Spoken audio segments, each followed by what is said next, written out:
Welcome back to another video, guys. I've been trying to keep up with these news stories, but it's really hard in the truck, guys. If you guys have any ideas on how I should possibly do this, whether it's a mic, a program I could use on my phone, some type of format, guys, let me know down in the comments. I'd love to have some good input on how to get this done. But as you guys most likely already know, California is on fire. People needs to be fired, and it's a crap show out there. All right, people losing their homes or livelihoods. Ah, tough. Is arson that we've been talking about, and there are reports that the fire that we saw burning tonight in West Hills and Calabasas was started by a potential arsonist. Our colleague, also from KTVU, is there tonight talking about what he's seeing on the ground and what we've learned in terms of a potential crime scene now. Zach Sauce, are you there? Can you hear us? Okay. Good on white. No, we hear him. Zach, are you there? So yep. Okay, great. Yeah, I'm at the corner of Arcos and Galendo in the community of Woodland Hills. It is here that we understand a bizarre set of circumstances occurred around 4:30. It is our understanding that police have made an arrest of a suspected arsonist here in the community of Woodland Hills. A source in the police department telling us that this suspect may be tied to the potentially the Kenneth fire. So around 4:30, we are told by several neighbors here that there was a man riding around on his bicycle with a large blowtorch, apparently attempting to set numerous old Christmas trees on fire, garbage cans with wood debris on fire. He was riding around, and some neighbors that were just being very alert about this, certainly concerned seeing all of the fires in the community. They knew that something was not right here. As he started to ride away, neighbors. Whoever is putting the dot on this video, it must have been a shoddy job. Listen, I'm not gonna go through the back and forth and show you all those videos of everybody complaining about, leadership in California. I'm pretty sure you guys have seen many of those before. I just have a few takes and a few things to say about it, honestly. Number one, for the people in California and a lot of liberals in general, don't be afraid to call out failures. If this happened in Florida and people were out of power for however long, there was no, fuel in the gas tanks when things were done, the power lines were on the ground, there were no linemen ready to do. Ron DeSantis would have been strung up by one of those power lines. Let's be real. He would have been strung up, and his name would have been dragged all through the streets. Probably would have said, "Take him with the hurricane." When the same exact type of, if that type of failure happened in Florida and Ron DeSantis was to be thrown under the bus, figuratively speaking, the same thing should happen in California. The people who you guys elect, you probably elected them from the wrong reasons. I'll just leave it at that, okay? When they fail, it doesn't matter who they are. It doesn't matter what they identify as. It doesn't matter what aspirations they have. It doesn't matter what their struggle was. What matters is they failed at the job, which means you need to find somebody better to do the job that needs to be done.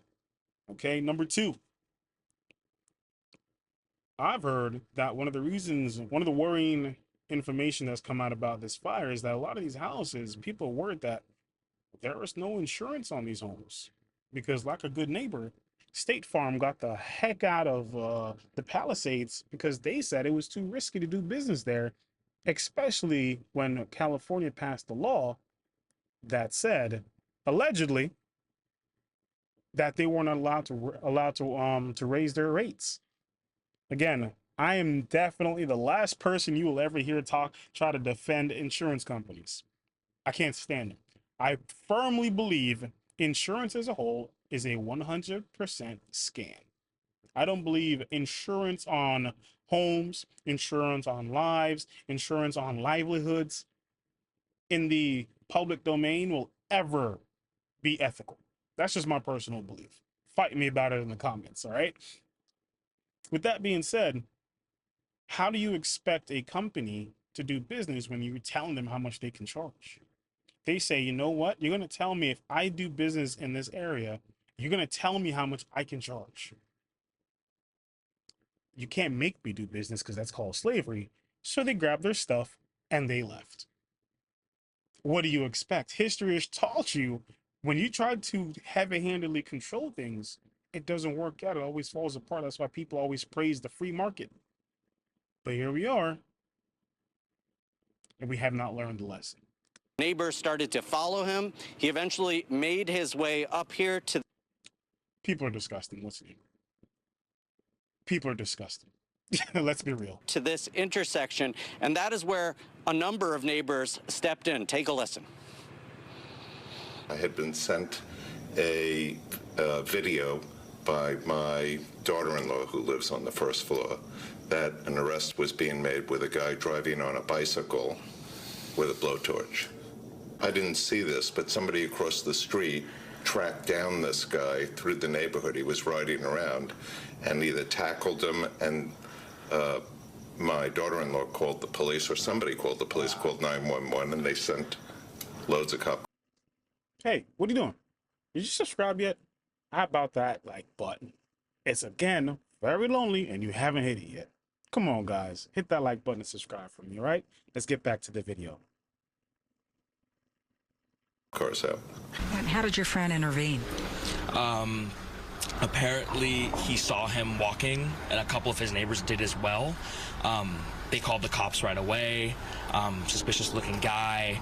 They all came out of their house. They told him to stay right there. Held him down, stuff like that. They detained him. Yeah, they detained him. That's what I heard. So you guys, I understand you zip tied him. Is that? Yeah. I'm sorry.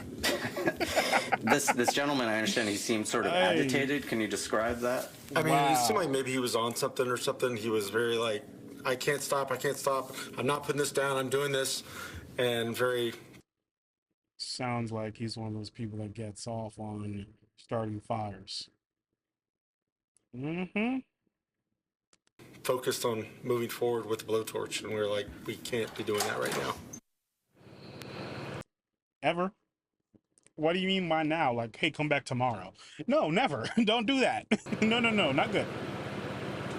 Yeah, just a remarkable set of events here. Neighbors, again, being alert, seeing something that was obviously suspicious, deciding to step in. They say that this man was acting incredibly erratic when they detained him. You saw that video that was shot from above here. That first person you heard from there, that was his. That video was shot from above from that home. The neighbors had some zip ties. They were again able to detain him.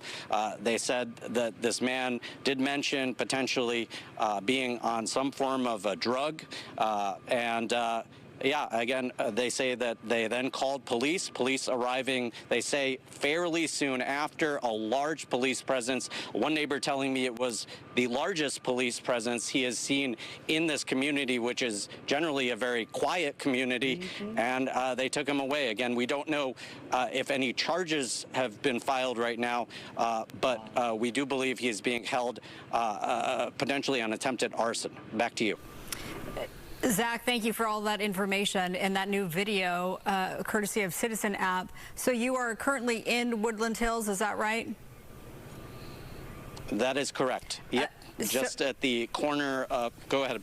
No, my question is because there was a little bit of confusion where it hadn't hit the 20,000 acres, only 6% contained. It's probably because they have no water. That's the next thing. No water.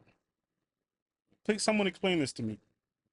I'm not one of those people that says, oh, look, you're next to an ocean. We can't use salt water to put out fires unless you're going to, decide never to grow anything there ever again. But you think in a state like California where they tax their people that kingdom come, they could at least afford some water to fight the fires. That's a failure of leadership. That's not a failure of resources. That's not the people who are saying, oh, we don't want to be taxed. And, oh, look, you didn't pay your taxes, therefore we can't do. No, they're taxed to that kingdom come. It comes down to leadership. And again, I'm not saying they could have stopped a fire from happening. Don't get me wrong. That's not how things work. You can't stop hurricanes. You can't stop it. No, but I get that. You can mitigate. You know, you can minimize the damage. You can prepare people. You know, you can clean the forest. Sad. Residents yet who have been evacuated. Are people out of their homes? Because we know that early on the progress was pretty significant here in terms of the firefight, so that the evacuation order was downgraded to a warning.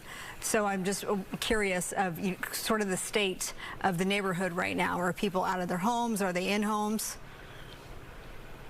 This community has not been evacuated. Most people are in their homes. Some have chosen to leave out of an abundance of caution, but most people just closely monitoring the fire, which is just incredibly close. And again, that is why when they saw, I mean, I assume that anyone who saw something like this, given the circumstances, would probably call police, but they were already very much on edge when they saw this person riding around, and that is why they decided to step in. Do they know how he started the fire? Well, again, Listen, it's not for sure that he started the fires, but you know, there's fires going on, and this guy is walking around with the blowtorch, like your colleague just reported and said he needs to do this. Come on, dude. Come on. Let's watch him respond the most gracious way. And to be clear, it is only through a source that this person is potentially being tied to the Kenneth fire. Allegedly. What they saw was this man with the blowtorch going up and down the block, attempting to light an old Christmas tree on fire and garbage cans filled with tree debris, essentially. And the other thing that they mentioned, tree debris, because people are probably trying to clean up their houses, so in case the fire does come, there's less fuel for them. They mentioned was that he then remarked when they approached him, "You need to get out of here. There's a large fire nearby." Okay, so because we don't know for sure that that is the man connected to the Kenneth fire, that's why I guess we made the decision to blur his face. And until that name has been announced and we have more specifics of that, we thought it would be unfair to show his face. But that gives you a sense of what is happening here, right? Look at that. Look at that.